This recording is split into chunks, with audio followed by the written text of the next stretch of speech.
اور مجھے خالص صرف عبادت کرنی ہوتی ہے وہ بھی ٹھیک نہیں کر پاتا. ساری زندگی اپنا محاسبہ، ساری زندگی اپنے گریبان میں دیکھا، ساری زندگی اپنے آپ کو پرکھا، اپنے آپ کو ٹٹولا. 62 سال عمر بیت گئی. حضرت حذیفہ بن یمان ایک صحابی تھے. میرے نبی کریم علیہ السلام نا ان سے راز کی باتیں کرتے تھے. ہر بندے کا ہاضمہ ٹھیک نہیں ہوتا، سب سے راز کی بات نہیں کرنی چاہیے. حضرت حذیفہ بن یمان کہتے ہیں حضور راز کی باتیں بتاتے. مدینہ منورہ میں جو منافقین تھے ان کی لسٹ بھی نبی پاک نے حضرت حذیفہ بن یمان کو دی تھی. جب کوئی مشکوک آدمی مر جاتا نا تو صحابہ کہتے ہیں ہم دیکھتے اگر حضرت حذیفہ نے جنازہ پڑھا تو ہم بھی جنازہ پڑھ لیتے. نبی پاک نے بھی کچھ جنازے نہیں پڑھے. ترمذی میں ہے فرمایا عثمان سے جو بغض رکھے اس کا جنازہ نہیں پڑھیں گے. حضرت حذیفہ بن یمان اگر جنازہ پڑھتے تو لوگ پڑھتے، وہ نہ پڑھتے تو لوگ جنازہ نہ پڑھتے. حضرت حذیفہ بن یمان کہتے ہیں جناب عمر فاروق کی خلافت کے آخری ایام تھے، کچھ دنوں کے بعد وہ شہید ہو گئے. فرماتے آدھی رات کا وقت تھا، میں گھر میں سویا تھا بڑا بے فکر، اچانک میرے دروازے پہ دستک ہوئی، میں گھبرا کے اٹھا. اتنی رات کو کون آیا؟ کہتے ہیں قربان جاؤں دروازے پہ گیا تو امیر المومنین فاروق اعظم دروازے پہ. میں نے کہا عمر کوئی حکم تھا تو مجھے بلا لیتے. کہنے لگے میں نا امیر بن کے نہیں آیا، تیرا ویر بن کے آیا ہوں. امیر المومنین کی حیثیت سے سرکاری کام سے بلاتا تو وہاں بلاتا، مجھے ایک ذاتی کام پڑ گیا. کہتے ہیں میں نے عمر کو گھر کی اندر بلا کے چارپائی پہ بٹھایا. میں نے کہا حضور میں غریب آدمی میں کیا آپ کے کام آ سکتا ہوں؟ تو کہتے ہیں انہوں نے نا مجھے ساتھ بٹھا لیا، پھر میرا ہاتھ پکڑ لیا. کہنے لگے تو عمر کو جانتا ہے؟ عمر جھوٹ نہیں بولتا. تو جانتا ہے؟ عمر وعدوں کا پکا ہے. کہا حضور جانتا ہوں. کہا میں اس وقت آیا ہوں جب دیکھ بھی کوئی نہیں رہا. حضرت حذیفہ بن یمان کہتے ہیں پریشان ہو گیا، حضور پہلیاں نہ بجھوائے، مہربانی کر بتائیں کدھر آئے ہیں. حضرت عمر فاروق فرمانے لگے 62 سال کا ہو گیا ہوں، 63 میں چل رہا ہے، داڑھی سفید ہو گئی ہے، ال پک گیا، اٹھ فریدا ستیا، داڑھی آ گئی پور، اگا نیڑے آ گئی، پیچھا رہ گئی دور. اب قبر اشر کا معاملہ صاف نظر آنے لگا ہے. کہا حضور مجھ سے کیا چاہتے ہیں؟ حضرت عمر رو پڑے. کہنے لگے آج میں عشاء کے بعد نکلا ہوں تو نبی پاک کے صحابہ مجھے نیک کہہ رہے تھے. پھر میں نے بچوں کی ماں سے اور بچوں سے بھی پوچھا ہے، وہ بھی مجھ سے راضی ہیں. پر حذیفہ تیرے ساتھ نبی پاک راز کی باتیں کرتے تھے، سچ بتا کہیں عمر کا نام منافقوں میں شامل تو نہیں؟ سچ بتا ان منافقین میں تو شامل نہیں، کہیں اوپر سے تو نہیں سارا کچھ؟ حضرت حذیفہ بن یمان کہتے ہیں میں باپ کے مرنے پہ اتنا نہیں رویا جتنا عمر کے سوال پہ رویا. میں قدموں میں بیٹھ گیا. میں نے کہا نہیں عمر یہ تو میں نے نہیں سنا، لیکن یہ میں نے نبی پاک سے ضرور سنا ہے کہ میرے بعد اگر کوئی نبی ہوتا تو عمر ابن خطاب ہوتا. یہ میں نے اپنے کانوں سے سنا ہے کہ عمر جس گلی سے گزرے شیطان رستہ بدل جاتا ہے. یہ میں نے اپنے کانوں سے سنا ہے کہ 950 سال حضرت جبریل جناب عمر کی شان بیان کریں تو پھر بھی بیان نہیں ہو سکتا. یہ میں نے ضرور سنا. دوستو ساری زندگی حضرت عمر نے اگر دوسروں کا محاسبہ کیا تو اپنا اور اپنے بچوں کا بھی کڑا خیال رکھا. اپنی ذات پر بڑی توجہ دی. جو لوگ اپنا بھول جاتے ہیں نا، ہمیں اپنی صحت کا بڑا خیال ہے لیکن اپنی روحانی زندگی کا کوئی خیال نہیں ہے، قلبی زندگی کا کوئی تصور نہیں ہے. آپ یقین کریں موٹا آدمی کمزور ہونے کے لیے جدوجہد کر رہا ہے، کمزور طاقتور ہونے کے لیے، لیکن جس کو کتنے دن بیت گئے اللہ رسول کی یاد میں رویا ہی نہیں، کتنے دن بیت گئے نہ سننے کو دل ہی نہیں چاہا، جسے مہینوں بیت گئے اور قرآن پاک کی طرف نظر ہی نہیں گئی، وہ فکر مند ہی نہیں. زندگی زندہ دلی کا نام ہے، مردہ دل کیا خاک جیا کرتے ہیں. بھائی حضرت عمر کی زندگی دور حاضر میں ہمیں یہ سبق دیتی ہے کہ کڑی نگرانی رکھو اپنے پودوں کی، کڑا خیال رکھو اپنے ذاتی باغ کا، اور یہ جو تمہارے دل کی دنیا ہے یہ تمہاری روح کی زندگی ہے، اس کا محاسبہ کرتے رہو. نبی کریم علیہ السلام نے فرمایا اپنا حساب خود کر لو قبل اس کے کہ تمہارا حساب کیا جائے. اپنا حساب بولیے، اپنا حساب.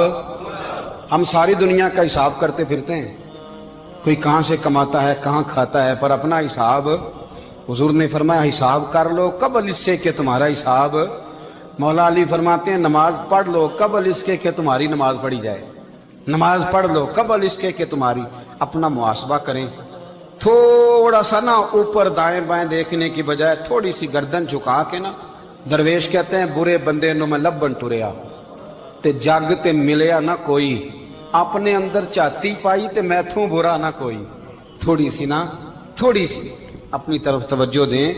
ہم نا بے چین وقت گزار رہے ہیں، بے قرار ہیں، بے سکون ہیں، سبب یہ ہے کہ ہم نے نا اپنا حساب کرنا چھوڑ